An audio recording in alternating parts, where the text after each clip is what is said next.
welcome back to the HCT Winter Championship. My name is TJ, and I'm joined by the Admiral, that's Admirable, and we're about to bring you the Grand Finals. This is it.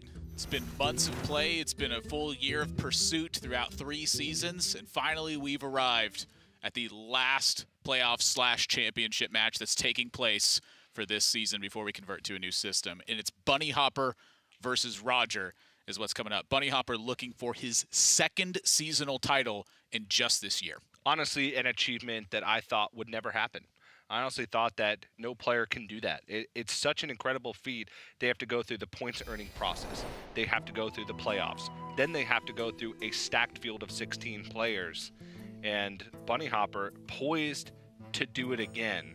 And you can see kind of the road that they had to take to get here. Bunnyhoppor facing off against players with similar lineups. Took out Ike, who we just saw qualify for the World Championship. Took out Jing, who had one of the best performances we've seen from a Chinese player all year long. Roger, on the other hand, took out Bloodyface to ruin his storyline to get to another finals to try and win one after finishing 2nd. And also took out Definition, who was the last remaining Korean player. So, I mean, it all comes down to this. But I have to say, Nathan, it is brutal for Roger when you look at the lineup side by side. There's no question about it. Roger came into this tournament with a strategy that was based around absolutely crushing and busting apart the control decks. In fact, it is such an uphill battle for Roger that you can see Bunnyhoppor has chosen to ban out Even Warlock, a deck that, all things considered, is pretty weak against Bunnyhoppor's lineup. And it's not just the archetypes that Roger has working against him in this one, it's the way that he has also built the decks in addition to that. His Quest Rogue has come equipped with a Lab Recruiter in it to try to be more greedy versus late game. His Death Rattle Hunter packs 1 Candle Shot, no Mind Control tech, and 2 copies of Nerubian Unraveler, 2 copies of Charged Devilsaur to, again, start busting those big control decks over and over again.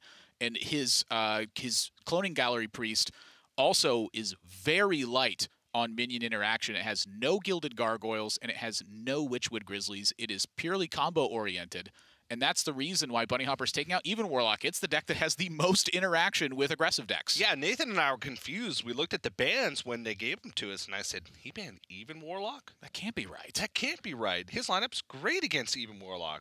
Turns out his lineup's even better against all the other decks. Yeah, now that doesn't mean that Bunnyhoppor has it in the bag just yet. He still has to get through these decks. You know, you take a look at Xerx's Cloning Gallery Priest. There's still Smites in here. There's still Shadow Word Pain. I'm sorry, there's no Shadow Word Pain. Oh my gosh, I just realized that part of it. Yeah. There is, however, Spirit Lashes and Ziliax and Mass Hysteria. You know, those are still pretty tough things to get to. When you're talking about the mid-range Hunter versus the Death Rattle Hunter, he still has to fade key Spider Bomb hits. He still has to get through Flanking Strike tempo that goes into, you know, Houndmaster Shaw and can help contain and snowball a board himself. You know, he still needs the goods in order to win. The difference is that Bunnyhoppor is much more likely to start out aggressive than Roger is to be able to fend it off. Yeah, and Roger has actually had a really good run throughout the top 8. He's had some of the quickest matches we've ever seen with a pair of 3-0s. And look at those match score. Bunnyhoppor hasn't lost a match. Roger has lost a match, and guess who that was to? My mind's slipping me.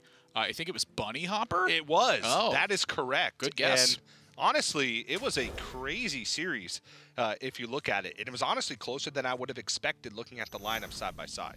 So a little bit of just an interesting fact as we get into this Death Rattle Hunter versus Mid-Range Hunter matchup. And this is probably one of the better ones that Roger has. Because of the fact that if he manages to get to the late game and it's a Deathstalker Rexar battle, they're both operating with the same tools when it comes to the Zombies, but Roger's operating off of much more powerful draws from his actual deck and a lot more potential synergy. But it's getting there. That's the tough part because of the reasons you mentioned with Roger's greedy anti-control deck construction. And remember, last time Roger was in this situation, you know, and he's in these unfavorable matchups, he was opening up with Devilsaur Eggs and a Death Rattle Activator.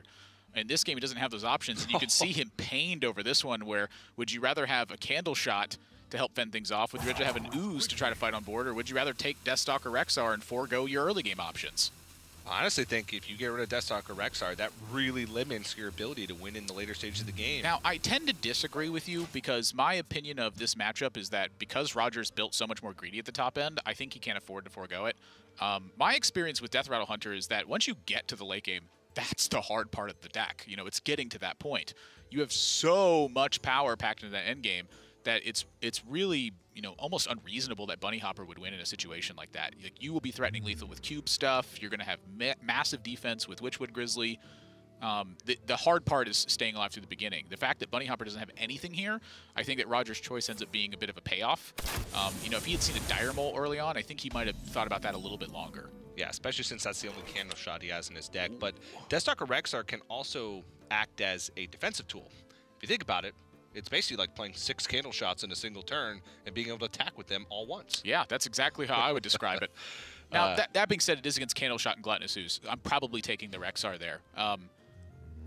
But if that had been like, I'm thinking like, you know, Flanking Strike, or hit a Death Rattle Activator and we're looking at Devil Sour Egg, I probably would opt for something that, you know, powers out tempo rather than something that wants to be a big defensive tool. Yeah, but looking at this hand here, Roger has the option of pointing out Spider Bomb and actually using the magnetic keyword to make a double Spider Bomb that can contest the board and double Death Rattle to kill 2 minions.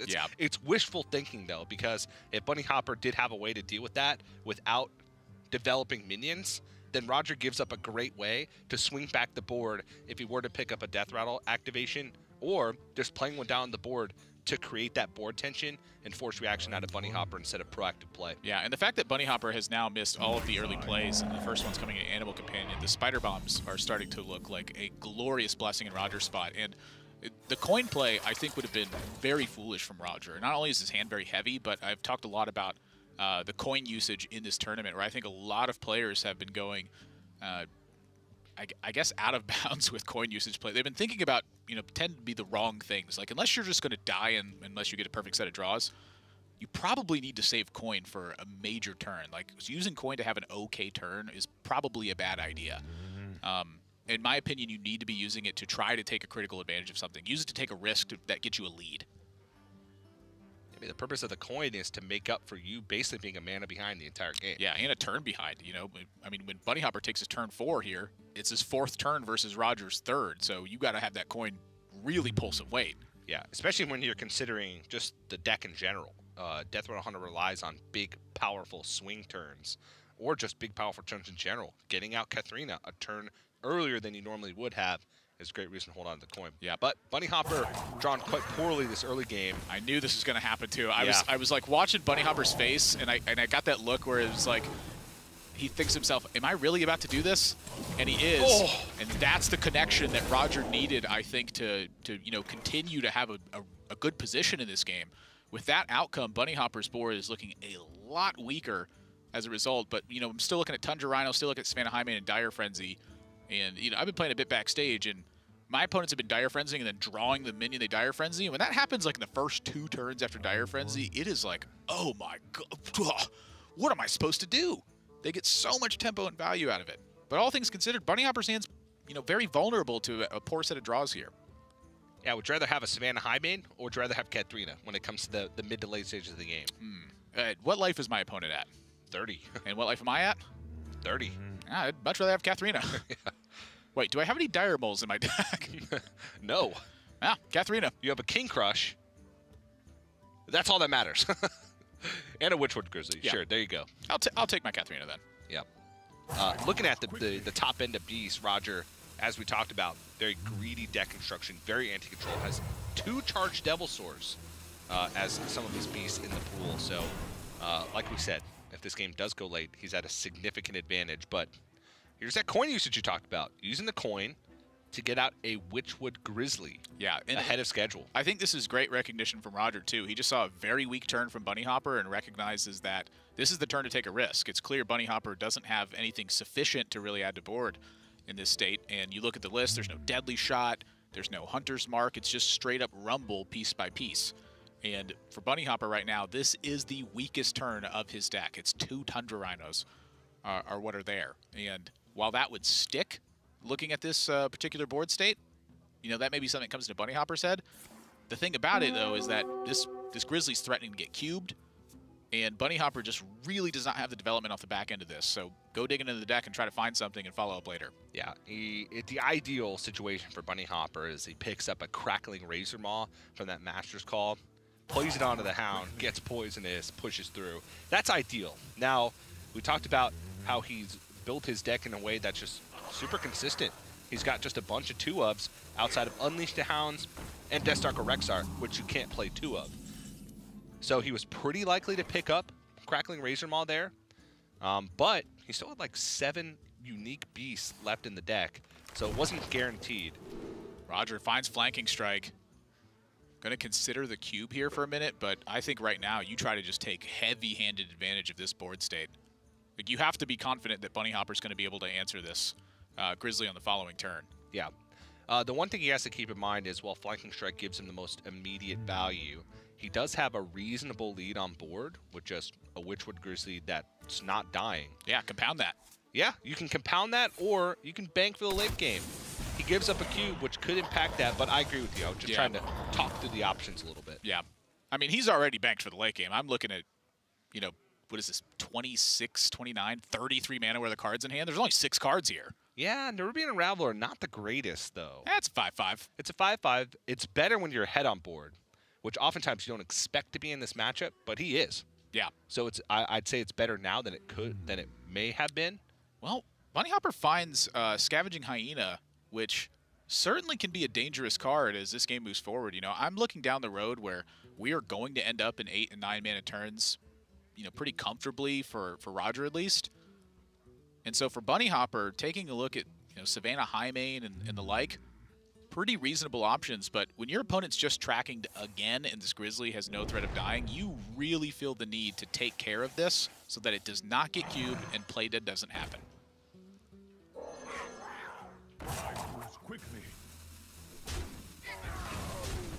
And I like this play for that exact reason. It also has the added benefit of getting sometimes a tough-to-use card out of hand with Dire Frenzy, and it summons some Chargers. But it's an easy turn for Roger.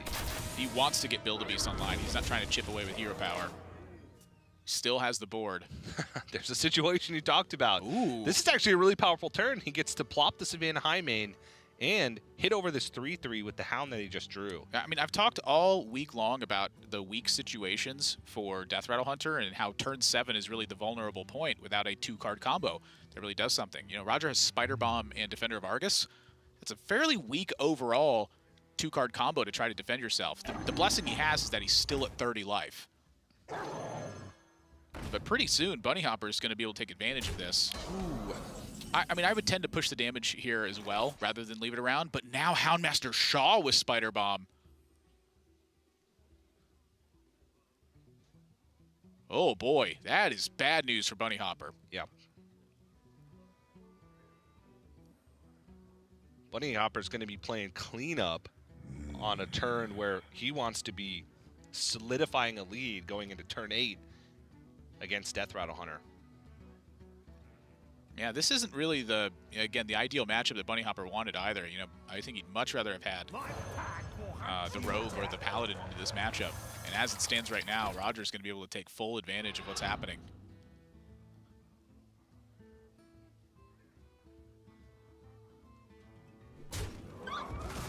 Now, Bunnyhoppor does get to swing back with the Scavenging Hyena and Tundra Rhino.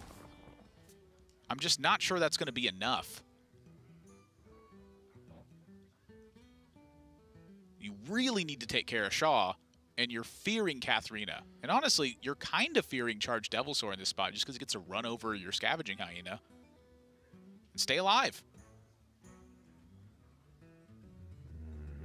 I wonder if that causes Bunnyhoppor to deviate here ever. Also has to be thinking about Katharina. He's only seen a Witchwood Grizzly. So it's very likely that either he has Charged Devilsaur in hand or he plays Katharina and summons some type of Charger. Because at that point, it would be, from his perspective, a King Crush, 2 Charged Devilsaurs, and a Witchwood Grizzly in the pool. Bunnyhoppor, not a player to kind of skip steps in thinking about what his opponent could do in that situation. But honestly, no matter what he decides, I think this is the only option that he has available to him that gives him a chance to come ahead on board. Gets to push 6, but it's looking grim. Well, other Grizzly gets drawn. Oh, that guarantees a charge minion pulled, either King Crush or Charged Devilsaur from the deck. Yeah, I am curious if that's better or worse for you, though. Because you actually get to, I mean, you get to kill a King Crush in this instance. I just don't think that Bunnyhoppor really has the gas to get past this. I mean, I'm looking at needing a sequence of, like, perfect draws in order to get past this point. Perfect draws, or hoping that Roger just has all his beasts in his hand. Yeah, which he's like close to it. I'm thinking like maybe a second kill command pickup could get something done. Are you thinking face plan? I just don't see how else Bunny's going to win.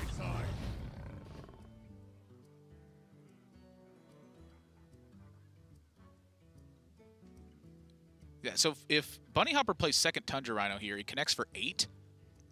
Right now, a beast is living on board, unless Roger has something to take care of it, which means that a second kill command plus the hero power would be enough to actually win the game. So I imagine Bunnyhopper's probably going to make a push for damage here and hope to draw that exact card. Yeah, he does die to Q plus Death Rattle Activator, but I think he's going to die to everything if he doesn't try if you trade these minions in, you're dead to anything. I agree. But hero powers instead.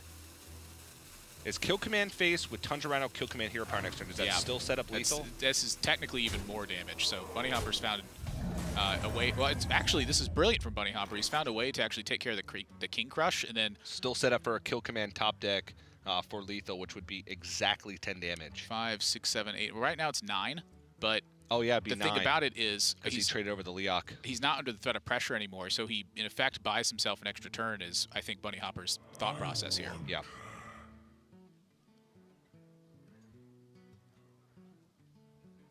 He does seem to be going over it in his head, though. I've been watching his facial expression, and he's kind of, I see his eyes looking up into his head, like he's, picturing the numbers and trying to do everything, playing everything out. And even right now, this is very rare that he ever even looks away from the monitor when he's playing, and he's done that twice now, just in this last turn.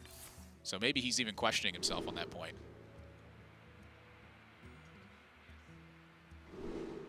Lifesteal Rush. Vicious Scale Hide.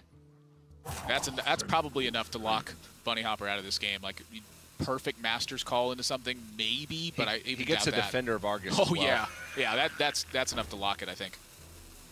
Oh, he's gonna pull Charged Devilsaur out. Okay. Oh, interesting. So he wants to push. Even still, at 13, you're totally safe from Bunnyhopper's range at this point. Yeah.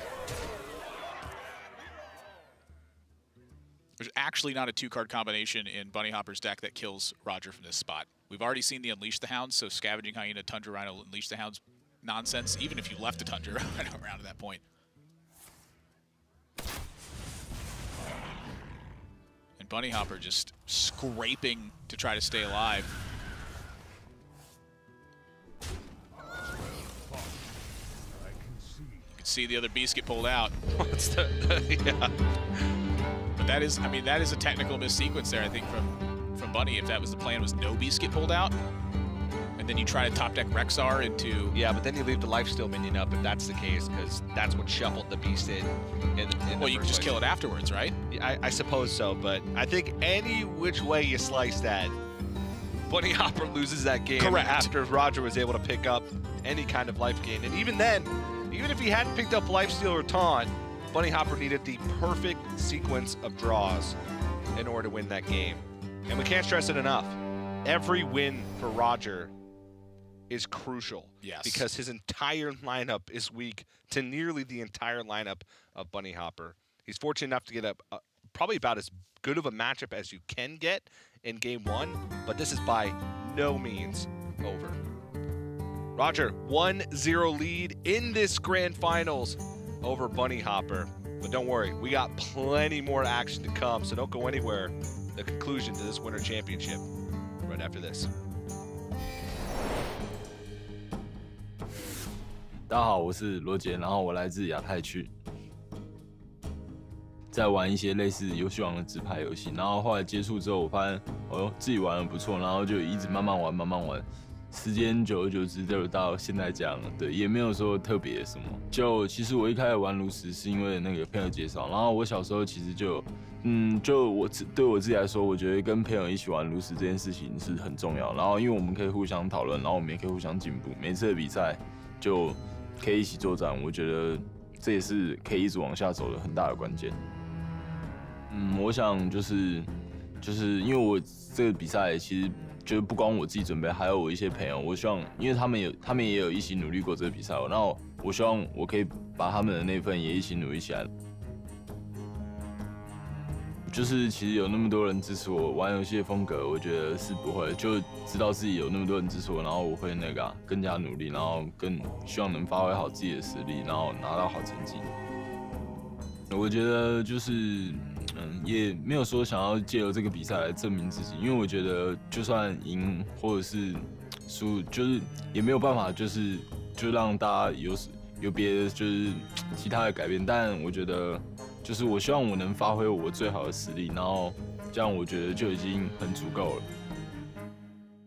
When I was doing my PhD and Hearthstone, I was usually just working like 9 to 5, and then in the evenings I would go and play ladder and practice for tournaments. But then I'd also try to spend some time with my girlfriend. On the weekends that she was working, I'd play like basically, I don't know, 24 hours of Hearthstone in a whole weekend. I've made some pretty good friends from playing Hearthstone throughout very different countries, people that I personally think very much of, and I'm quite happy to have made these friends. In Cologne we say mal 5 gerade sein lassen, which means just let 5 be an even number and, just get on with it. You move on and you go, because you know you're going to be happier if you don't argue about whatever that is. And even though I've been in the competitive Hearthstone scene for quite a long time, I think winning the last championship is really something that put me right in the middle of other really good players that are just competing at the highest level and feeling even more included in this community, because most people in there are very nice and you talk to pretty much everybody. I've been in the competitive Hearthstone scene for almost 3 years now. But yeah, being able to win the championship has kind of benefited. Even more people come actively forward to talk to me rather than me reaching out to others.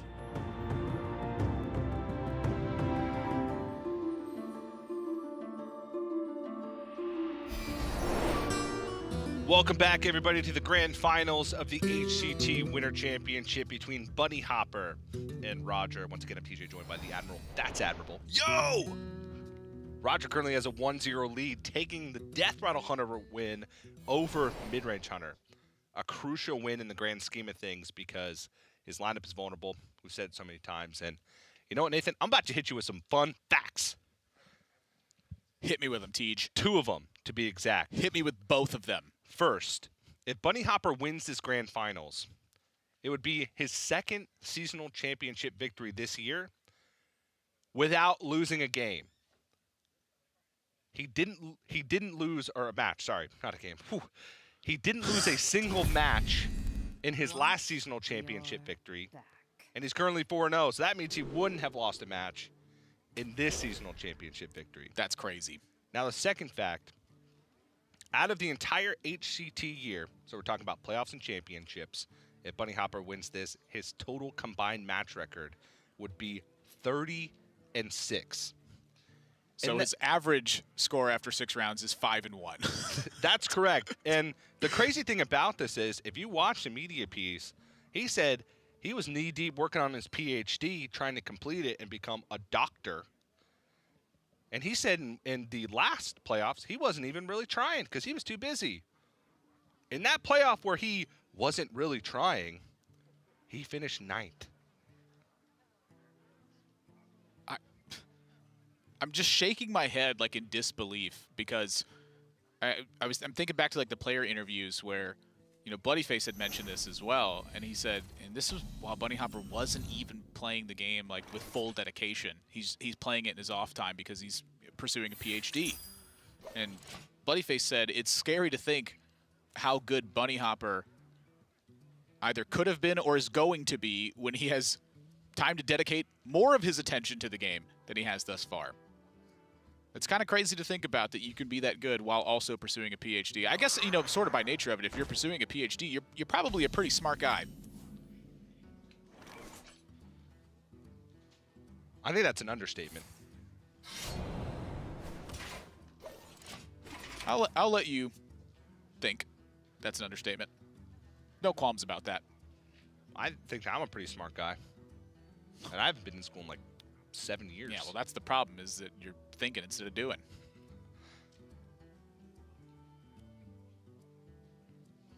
Good point. Can I get a touche? Touche, my friend. Woo! Touche. Bunnyhoppor on the mid-range hunter once again. Roger on the quest rogue. Yeah, this matchup not quite as bad as it really seems on paper, where if Roger has, you know, pretty good disruptive early start, he will flounder around for a bit, but if he finds a couple of key cards, it changes everything. And so Bunnyhoppor going to just, you know, put the Scavenging Hyena on board and anticipate something from Roger here. This really actually hurts Roger a lot when it comes to, you know, certain kinds of plays. And one of the ones I'm thinking about is like Glacial Shard starts to get shut off here. Novice Engineer starts to look a little bit dangerous. The speed at which he's played this, you know, obviously he's going for South Sea Deckhand here. But for Bunnyhoppor, it's almost like a point of disruption where it keeps Roger from perhaps playing key minions because that Scavenging Hyena threatens to get buffed via Spring Paw in most of these situations. However, what it does do is it forces Roger to actually use a South Sea Deckhand. And as Roger begins to use tools and his hand becomes thinner, it's much more difficult for him to have one of those big explosive moments where he completes a quest and then puts pressure back on Bunnyhoppor. Yeah, it's effectively setting Bunnyhoppor up for a stronger mid-game by giving up a tool now, which I like, because that's where you're going to win the game, by forcing Roger to delay progress on his quest completion. Now, one thing I want to also point out about Roger, we talked Bunnyhoppor up a lot, but Roger has been on a tear since he entered this top 8. He struggled a little bit in the group stages. He had, you know, a few games that just looked kind of rough from his perspective, one of them being against Bunnyhoppor, where we saw Quest Rogue versus even Paladin losing in fatigue. But since then, he's had like an hour of total match time and quarterfinals and semis with a 3-1 and 3-0. So it was insane to watch him make a run up to this point, and I think a lot of people honestly counted him out after his group stage performance. Man, this is interesting to me. Now, I have been told by some Quest Rogue experts that you quote, never prep out Mimic Pod unless you're going to die. Well, when you prep Mimic Pod into an Elven Minstrel, and that Elven Minstrel picks you up a Sonya, if you knew that that was going to happen, you'd prep out Mimic Pod all day, every day. Now, the thing I'm thinking about is I'm looking at Roger's hand. It's just frankly not that good. And so Sonya plus South Sea Deckhand. I'm talking about prior to the prep Mimic Pod. Okay, I see what you're saying. I'm trying to think about Roger's, you know, line of thought here, because I very much trust the Quest Rogue experts who I've consulted with, because we're talking thousands of games that these players have played, and I've had them at times tell me, oh, no, you never prep out Mimic Pod. Like when I have done it with an awful hand, they go, that's awful. And I'm thinking to myself, well, it doesn't look that awful to me. This looked pretty great. And what I'm considering is that Roger's hand may have just been so bad that he thinks he's just not going to be able to win this game without some lucky outcomes coming off the top of the deck. So I don't actually blame him for it. I personally still don't really get why they told me to never prep out Mimic Pod. I've had some reasonable success doing it. Could be the importance of preparation in other situations, but right now, Roger is in much better shape, I think, because of this play, at least on the outcome for it, than he was prior to that. Prior to that, it looked like he was going to run out of steam and get run over, and now it's looking like he has a real chance to make some headway in this. Yeah, the only thing right now he's missing is a Shadow Step to be able to make the insane Sonya play. But honestly, with just his hand he has available to him, he could play 2 South Sea Deckhands this turn, have a 4th for quest completion since he played 1 to remove the Scavenging Hyena. The following turn with Youthful Brewmaster to bounce it back, and so he has the tools available to him to complete the quest. Yeah, one of the issues I'm looking at with that is that Bunnyhoppor has just used Master's Call, and so the likelihood that you run into a Scavenging Hyena play that starts to, you know, perhaps snowball a little bit is kind of dangerous. But with Glacial Shard in hand, Roger has some time against that, and he's going to lose his Sonya in that process if that's the case. So is there something stronger that fights on board in a very similar way without having to expend Sonya right now? Or is that the #1 priority? You know, thinking back to that preparation right there, Sonya, you know, it could have come up at really any point in the game, suddenly Preparation looks like a game-winning play because you have the Vanish to go with it. So it's just really tough to say in that instance because there are just so many different outcomes that happen with Quest Rogue that you have to have experience to guide you along the way. Now picks up Vicious Scale Hide and Glacial Shard, so he just has everything. It's just about surviving until he can complete that quest and start healing back up with Vicious Scale Hide. Yep, and I think Bunnyhoppor here is looking for you know, like a Dire Frenzy style of play here. Wants to just connect for 8 points of damage and really put the test to Roger on that front. And picks up a Tundra Rhino. And Tundra Rhino with, you know, some stuff in hand can get awfully dangerous.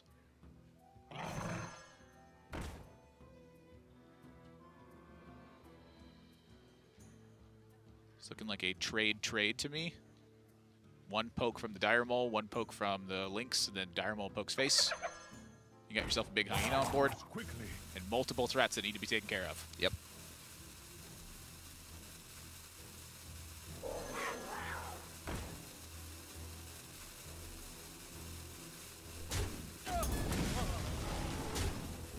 Bunnyhoppor, I think, trying to force a lot of defensive measure from Roger this turn.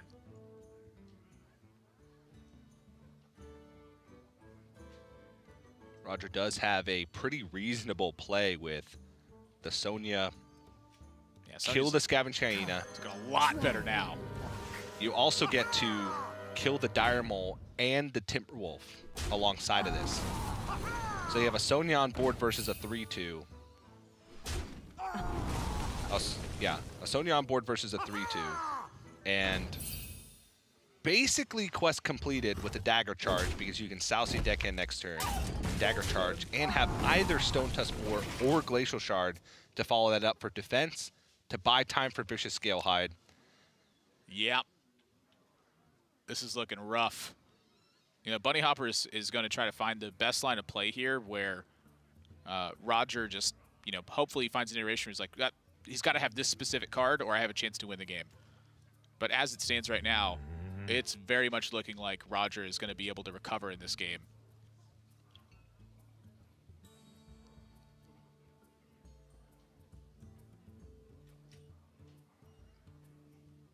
Though, I feel like we've seen Bunnyhoppor in this situation before. I wonder. And it was in the Even Paladin versus Quest Rogue game where we counted him out very early. Roger had almost the same situation with Sonya early, quest completion early, seemingly a very good hand. And Bunnyhoppor just fatigued him because Roger made a few key errors in the game. And maybe that's where Bunnyhopper's mind is going to. Maybe he's thinking, I gotta maybe play for the long game and Deathstalk or Rexar and start churning stuff out. I think his head right now is, how am I going to kill him? And how do I kill him quick? Better hope he doesn't have the goods. Oh, boy. Wow. And you see Roger's reaction to it as well. Wow. That is insane. That's a huge draw. And I don't think that is insane. Unless Roger has like a tidal wave or like a meteor strike his side of the stage right now, there is no way he's losing this one. That is nuts. Nice to meet you. Wow. Leaves the beast on board because who cares?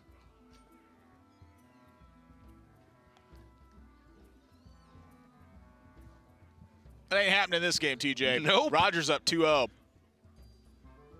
It's going to take him a couple turns to do this, but Deathstalker Rexar is going to need a few friends. He's been hunting alone lately, and that's not going to be good enough.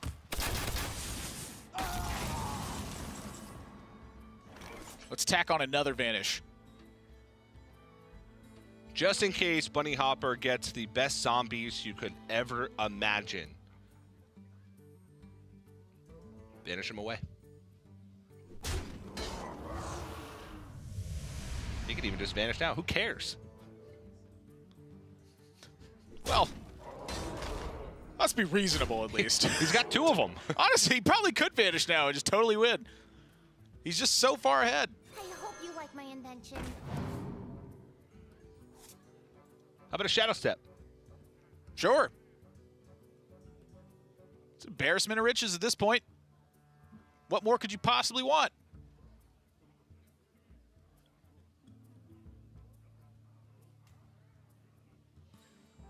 I feel like we need to put a capital gains tax on players that just draw too much good stuff. Drink with me, friend. Make him give that Shadow Step to the government. Nice to meet you.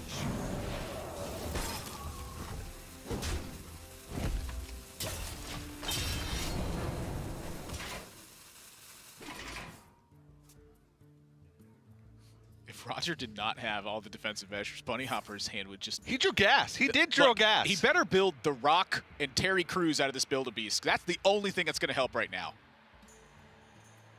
And I don't see The Rock or Terry Crews right here, so that's probably enough to end this one. Yeah, he's pretty dead.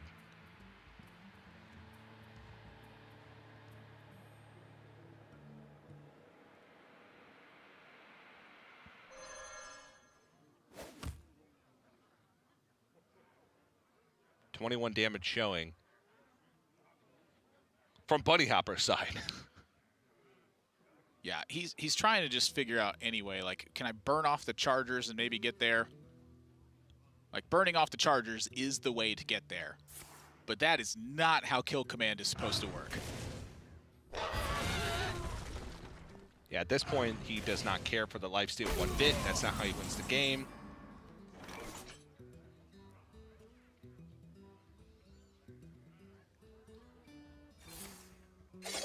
Sure.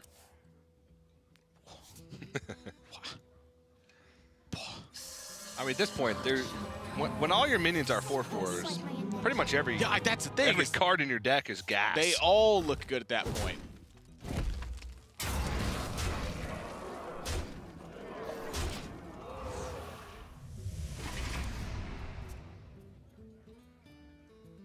Is there a 7-mana Zombies that clears your opponent's board and deals 24 damage to their face? Probably, but it's not that one. Concede. 2-0 for Roger.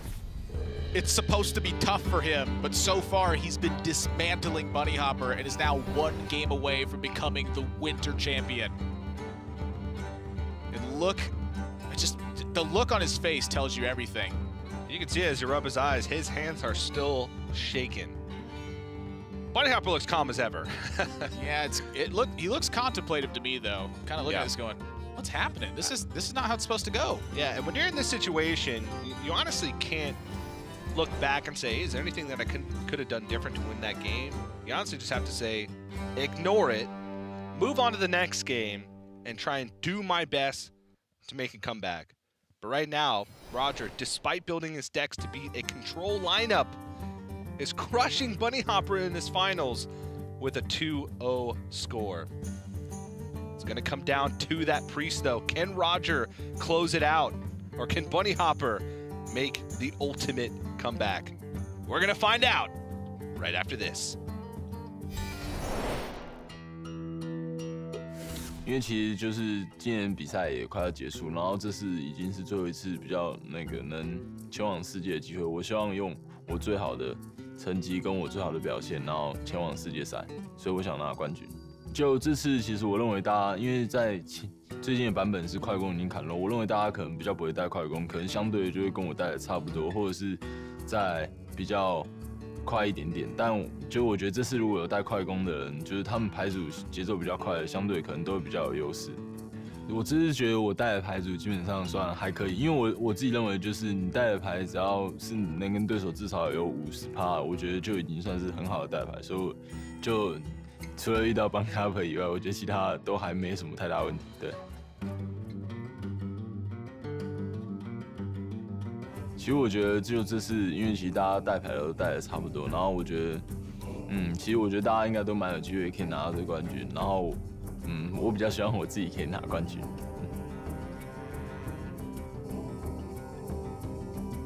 就是在这次比赛，我希望我能就是把失误减到最少。然后因为我本身就是对一些对局就是已经有很深的理解，我希望我只要不要犯一些小失误的话，应该可以表现得很好。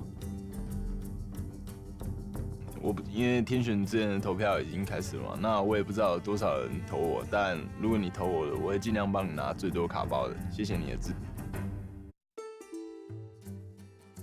I think since the most recent expansions, very controlish decks have kind of gone out of fashion. The meta's forced to go either to combo decks or to aggressive decks to try to beat the combo decks before they can do their combo.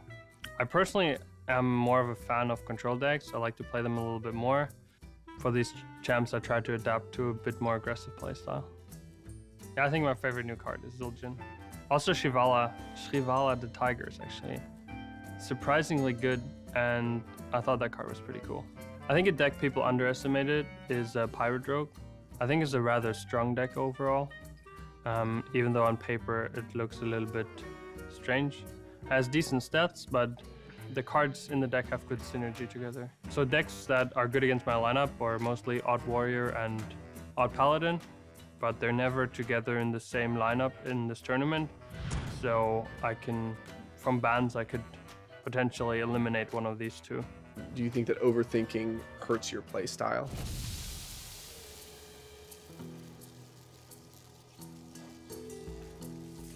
No. Now, overthinking is something that I do generally and all the time. So I'm hoping to try to make everybody that voted for me proud by giving them the maximum number of packs, and I'll do my best.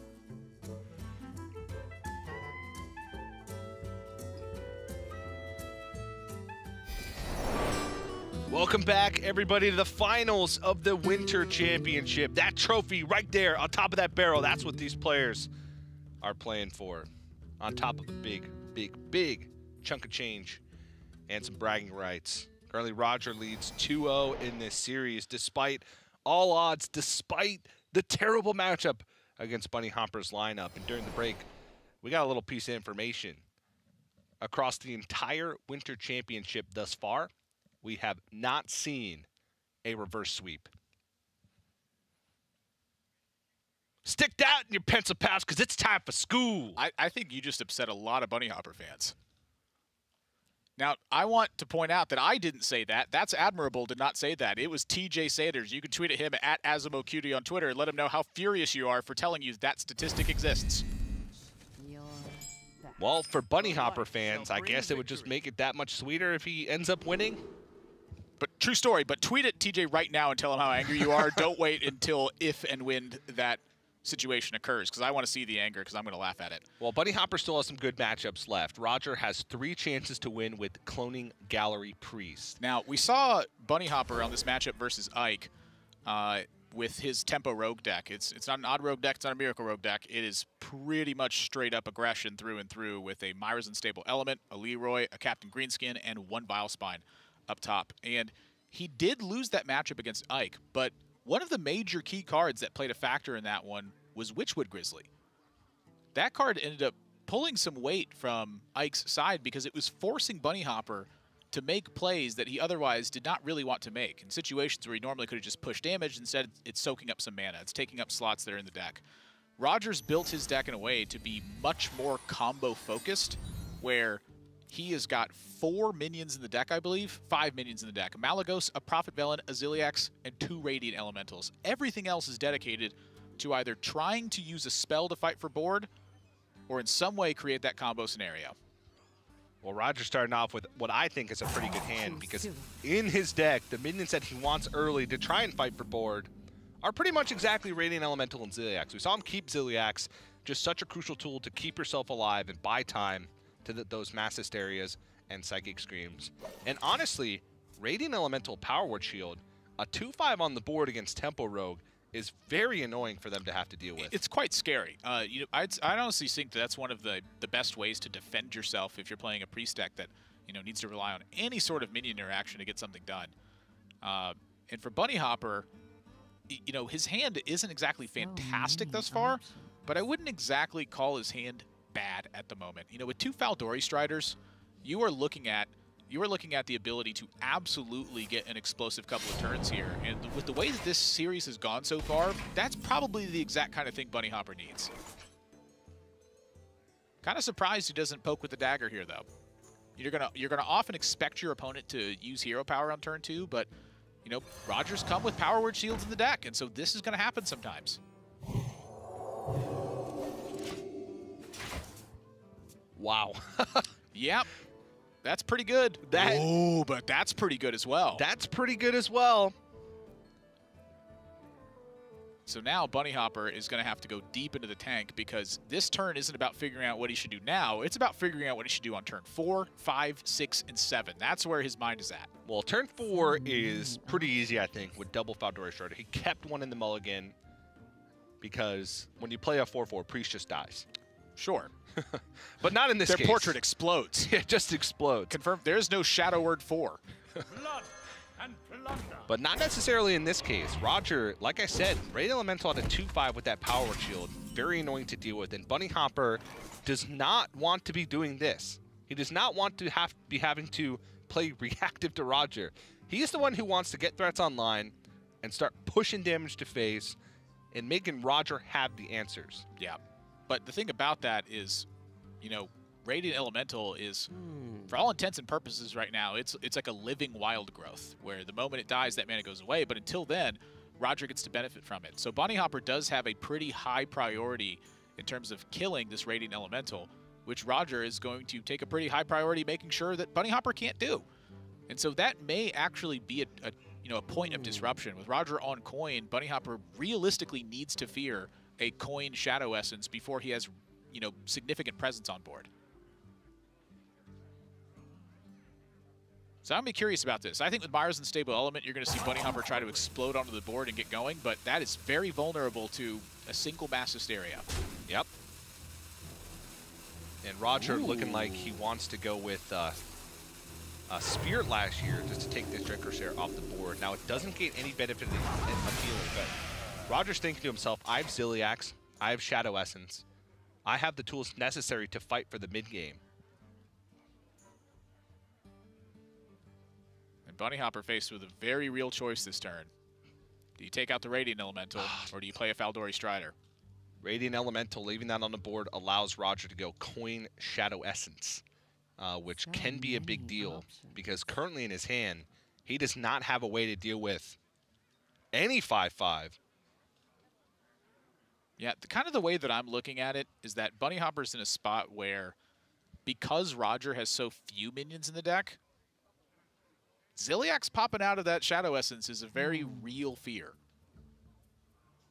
But if you don't take care of, you know, getting something on the board now, isn't that situation just exactly the same the turn after? We're kind of repeating the difference is Bunnyhoppor now has a 3-attack weapon in play.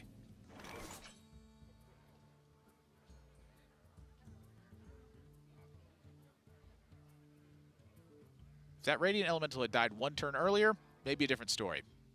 So I look at that Dreadcorsair play, and I think to myself, is that the moment to do it? It probably is. But, you know, if Bunnyhoppor had done something like Shadowblade Attack into Dreadcorsair Van Cleef, that would have forced Roger to spend some mana, but it wouldn't have forced him to use the Spirit Lash. There's just so many different iterations that end up panning out that it's a giant ripple effect. That one little thing changes the entire scope of the game.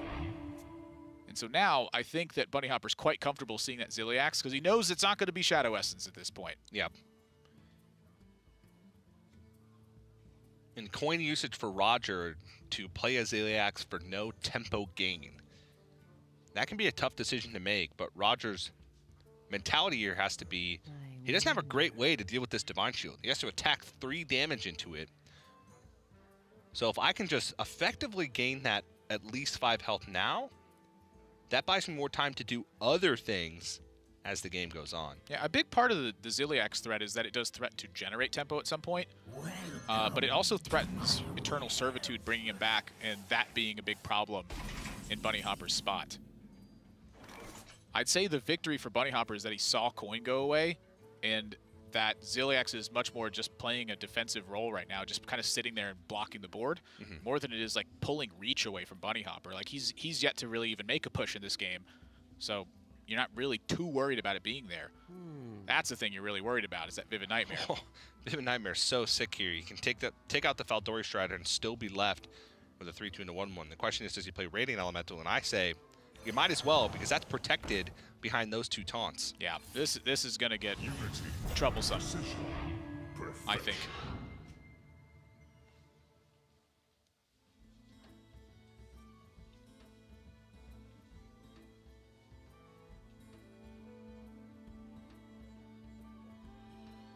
Trying to think of the best draws that are in Bunnyhoppor's deck right now, and I think all of them in some way try to get ahead of the mana curve. And Roger, I actually like this play of just not even trading into the 4-4. Oh yeah, I wouldn't touch it right now. It's so hard for Bunnyhoppor to make headway through this without just expending a ton of damage to do it. Yeah.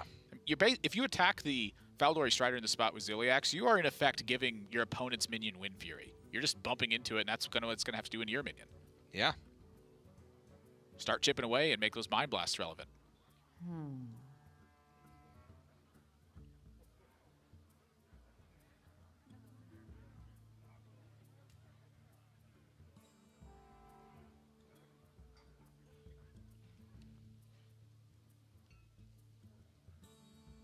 Honestly, none of these plays look super appealing.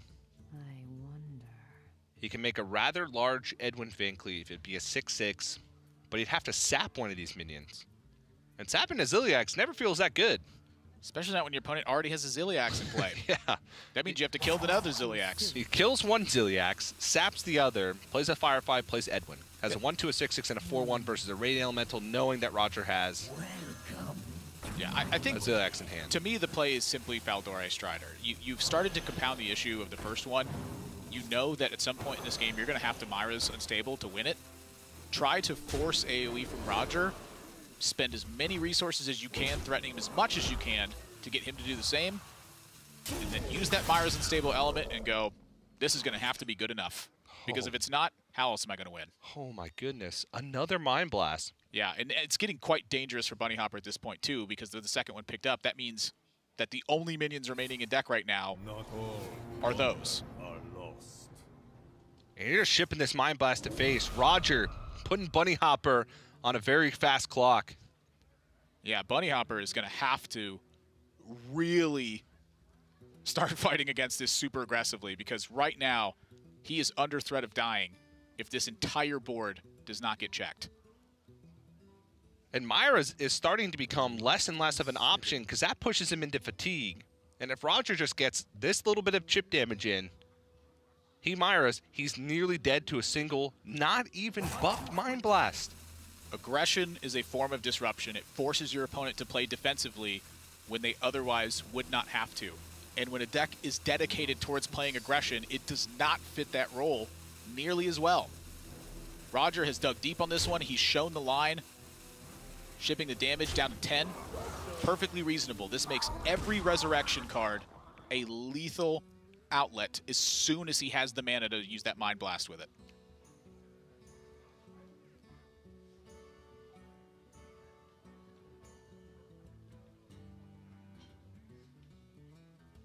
Feels like Bunnyhoppor's been in this situation every single game where he's fighting from behind against a deck that does not operate well from behind.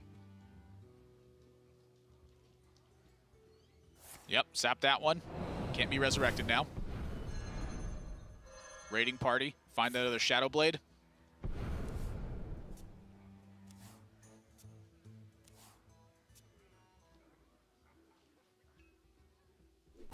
And so now the game plan for Bunnyhoppor looks to be try to load up on a weapon and get some work done after that.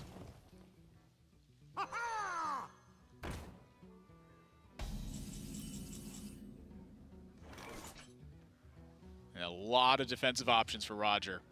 And he's got Mass Hysteria and Psychic Scream, and Roger wins the game on turn 9. Yeah. Bunnyhoppor does not know that. So he may not feel the pressure that we know that he's under. He's got to win in 2 turns. 2 turns through a Mass Hysteria.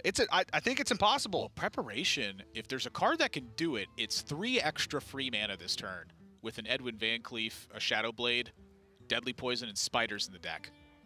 So what I'm thinking is, if Bunnyhoppor draws absolutely perfectly, I think that would be another deadly poison, a green skin, and then basically all the charge damage in the deck. I think that's the only way he can win. And so that's likely the direction he's headed this turn. Play the Van Cleef, and the next turn, it's Myra's and go. Because this is enough, I think, to threaten Roger into using a defensive option. Malygos. It's the only minion. That's the only minion. It's Velen and Malygos. Those are the only two. Velen and Malygos. Yeah, Velen and Malygos. Only minions in the deck. That's it. Roger's digging deep. He's thinking, he goes, I didn't misremember this, right? And you see him counting it. This is not the time to mess that up. There's the Malygos. Roger, 10 damage from the Mind Blast, is the aggressor somehow in the matchup and becomes the Winter Champion.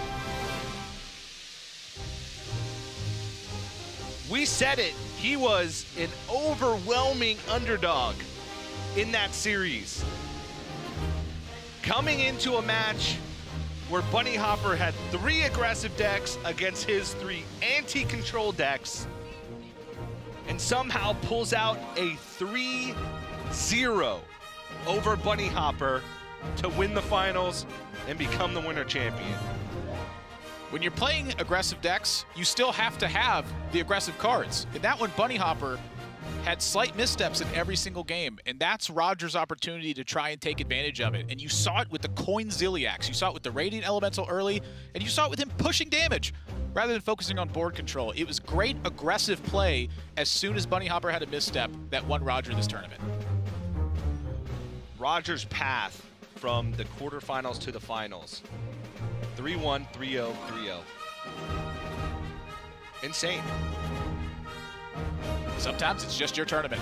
Yeah, and you can see him right there. We're gonna send it down to Dan, who's on the stage with Roger for our winner's interview. Congratulations, Roger. 3-0, very convincing fashion. What are you feeling right now going through your head now that you are the seasonal champion? 现在拿下季后赛冠军的心情如何？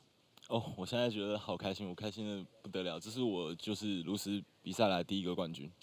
I'm so happy right now because this is the best achievement I've ever got since I started playing Hearthstone. I remember when you were traveling the world, competing in all these tournaments in America and Europe, and it felt like you were grinding so hard back then to try to be the competitive player. And now, 4 to 5 years later, you are a seasonal champion. So I think that deserves a round of applause, so congratulations on that. I do want to ask a little bit about the fans home in Taiwan. A lot of them are cheering for you. So what's it like to win and bring a championship for Asia Pacific and Taiwan this season? 那 Froden 他还记得你4到5年前从4、5年前开始你就一直在世界各地征战，那你也一直很努力，那他觉得你值得受到大家的一些掌声。那他想问的问题是，那你这次拿下季后赛冠军，对你自己来说，对整个亚太区还有代表亚太区跟代表台湾拿下这个冠军，你现在的想法是什么？我现在的想法是，我很谢谢我有那个亚太区的这些其他朋友，就很多，就是要谢谢的人太多。就我觉得就是这年来就打到现在，我觉得就拿到这个冠军，感觉好像蛮值得的。对，我觉得很棒。It's totally worth it, and I'm very thankful for all of my fans and all of my friends in APAC region. Is there anything else that you'd like to say now that you have the floor and you are the champion? 你现在有什么话想对正在看这场比赛的观众说的吗？就是你们投我的话，卡包一定是最多的嘛。然后我现在冠军，我希望你们也那个为我感到开心。然后我觉得这次比赛很棒。I think I've got you the most as many packs as you can get, and I think you should be happy about it, and I'm very happy about it as well. So I think it's totally worth it, and I'll keep working hard. All right, and with that, let's go ahead and welcome Sam Braithwaite from the Hearthstone Esports team. Hello. Who is right behind me. What's up, man? Sam, take it away. Yeah. So on behalf of Blizzard Entertainment, it is my honor to award Roger this trophy and the title of HCT Winter Champion. Congratulations.